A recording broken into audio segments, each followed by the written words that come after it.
আমাকে গুলি করে মেরে ফেলো, গণভবনেই কবর দাও, কিন্তু ক্ষমতা ছাড়ব না। ৫ আগস্ট শেখ হাসিনার বলা এই কথাটি নিয়ে নতুন করে রাজনৈতিক অঙ্গনে চাঞ্চল্য ছড়িয়েছে। কি হয়েছিল ৫ আগস্ট গণভবনের অন্তর্মহলে? গণ অভ্যুত্থানের মুখে ৫ আগস্ট ক্ষমতা ছেড়ে ভারতে পালিয়ে যান আওয়ামী লীগ নেত্রী শেখ হাসিনা। এদিন সকালেই গণভবনে ঘটে যায় এক চাঞ্চল্যকর ঘটনা। সেই ঘটনার বিস্ফোরক বিবরণ দিয়েছেন আন্তর্জাতিক অপরাধ ট্রাইব্যুনালের চিফ প্রসিকিউটর মোহাম্মদ তাজুল ইসলাম।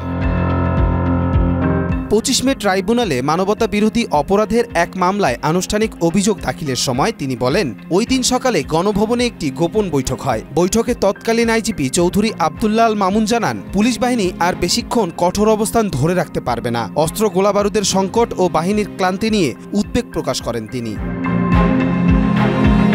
শেখ হাসিনা তখন সেনাবাহিনীকে দায়িত্ব নিতে বলেন। এলএমই সার্টিফাইড বিশ্বসেরা কপারে তৈরি ওয়ালটন কেবলস, যা আপনার স্থাপনাকে রাখবে সব সময় নিরাপদ। কিন্তু সামরিক কর্মকর্তারা তাকে পদত্যাগের পরামর্শ দেন। এতে ক্ষিপ্ত হয়ে শেখ হাসিনা বলেন, তাহলে আমাকে গুলি করে মেরে ফেলো, গণভবনেই কবর দাও।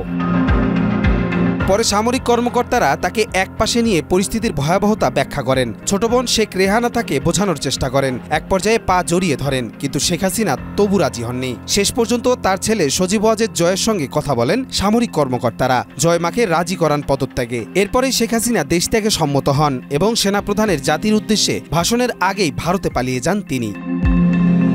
চিফ প্রসিকিউটরের এই বক্তব্যে রাজনৈতিক অঙ্গনে চাঞ্চল্য ছড়িয়েছে। কবির চৌধুরী জয়, মাই টিভি, ঢাকা।